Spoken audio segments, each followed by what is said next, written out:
Yeah, geez. I mean, they beat the Giants, they beat Detroit, they beat Baltimore. Baltimore's defense was terrible. Played very well Sunday night, and he's the best player in the league. We know that. How is anybody worse odds or better odds than, in this case, worse 200 to 300 than Baker Mayfield? I mean, Baker Mayfield's been unbelievable. He's 5-1. Every game they win is incredible. That third down scramble for the first down 14 was incredible. One of the great plays you're ever going to see. He scored 1 million points against San Francisco, albeit a bad defense because there are obviously a lot of injuries with Bosa and Fred Warner in the second quarter of that game.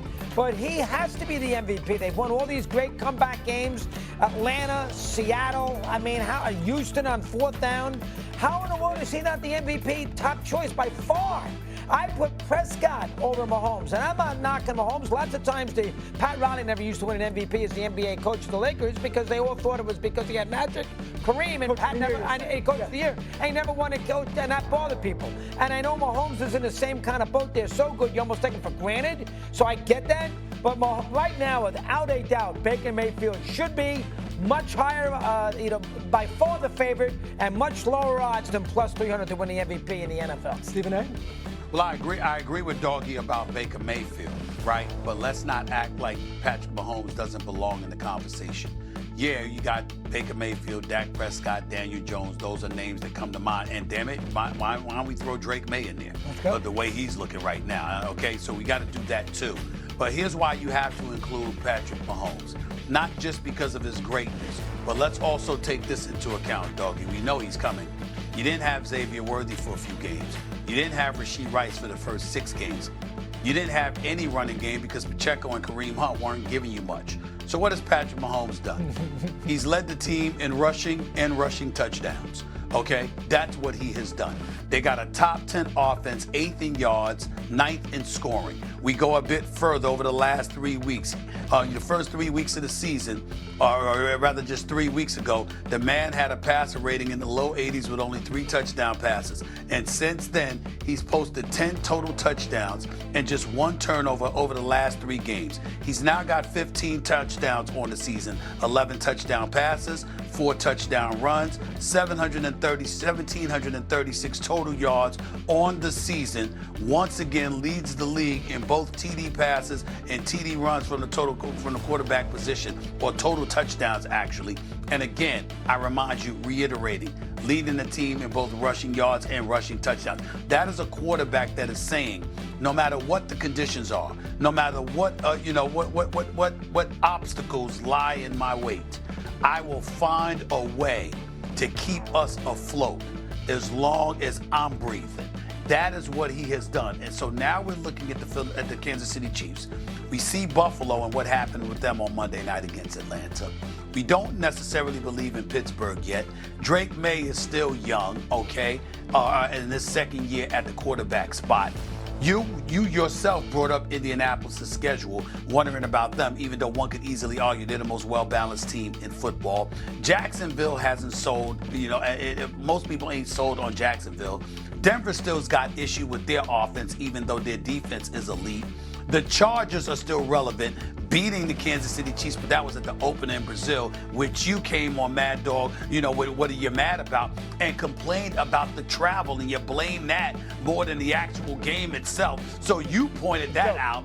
Right now, that once again, even a game back in the AFC West, we are looking at the Kansas City Chiefs as the team to beat in the AFC. I will say that's this, Patrick Mahomes, Stephen all day, right. every day.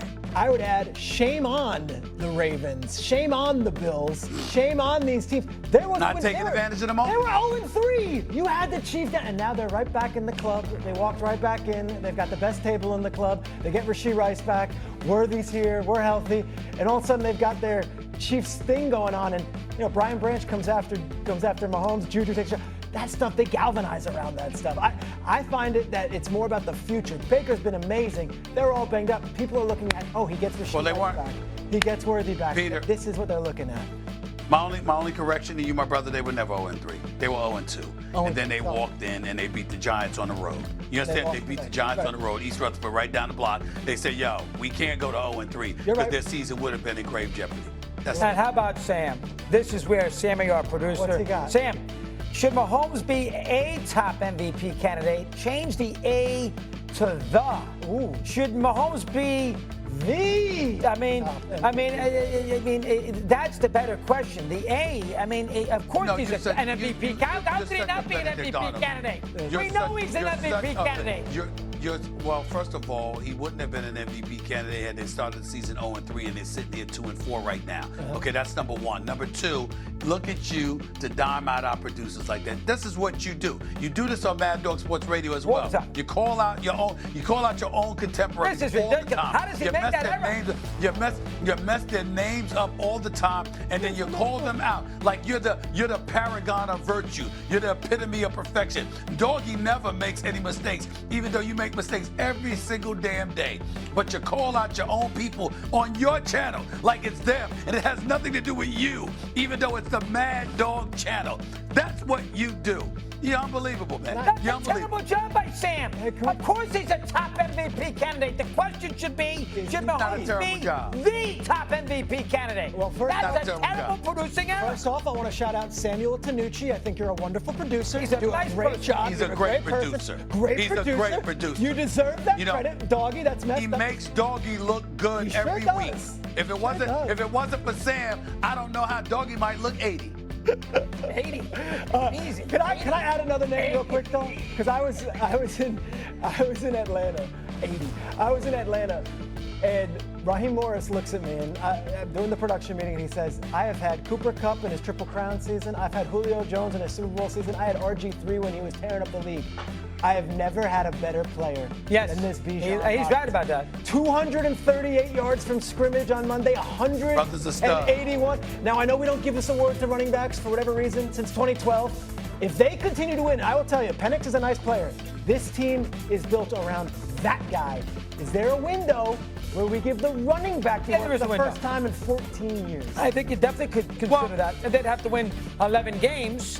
And, the Chiefs would have to be pedestrian. And Mayfield would have to fall off the clay for the. And same with Prescott, by the way, who's played very, very well. But, yeah, I can make it. He is great. He's special. And he catches the ball out of the backfield and everything else. Stevie?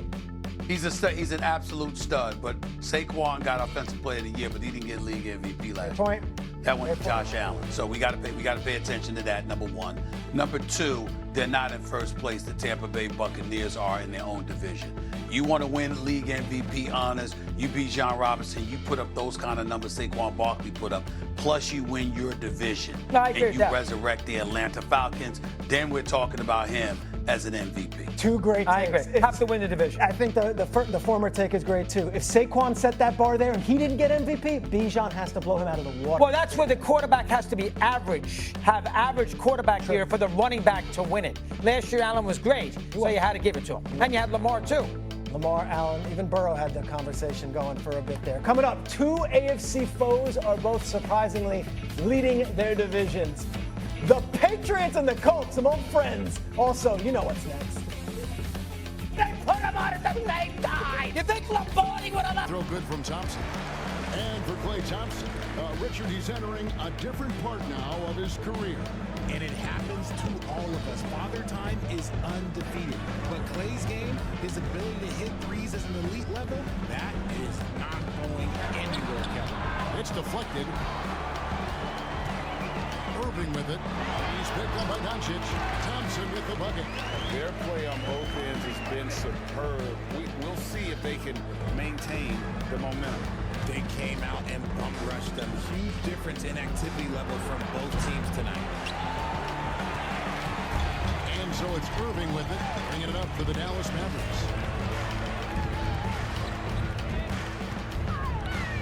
Releases from 15. Lakers with the rebound. And not allowing the shooter even an inch of breathing room on that one. I'm sure they'll think twice about shooting against him next time. Now here is Hachimura. It's good. Hachimura's got his second bucket of the night. Reeves against Irving. Thompson outside. No good from outside. That is fantastic defense on one of the best three-point shooters in the league. Didn't give him an inch of room. Ayton, the pass to Hachimura. Tries the spin move. Doncic. He's guarded closely. Can't get it to go. He's taken 2 and missed 2. Guarded by Doncic. Pass to Davis. Here's Lively. Back to Davis. There's the triple. Scored the basket. His second of 2 attempts. Displaying intensity right off the opening tip, especially on the offensive end. They came out swinging, really setting the tone on offense, and the opposition has not been able to respond. And J.J. Redick is called timeout. He wants to check in with his team and regroup. And some changes here for the Mavericks. Daniel Gafford's checked in for Derek Lively. And it's Russell in for Thompson. And then for Los Angeles, Hayes is checked in for DeAndre. Vanderbilt comes in for LeBron. And it's Connect in for Hachimura.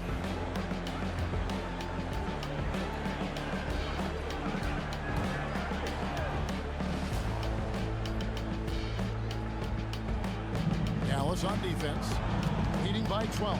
Here's Doncic, and that one clearly a foul. Gets the whistle, and 2 shots coming up. It's on D'Angelo Russell. What determination from Doncic, pushing his shot through despite some stiff defense to draw the foul.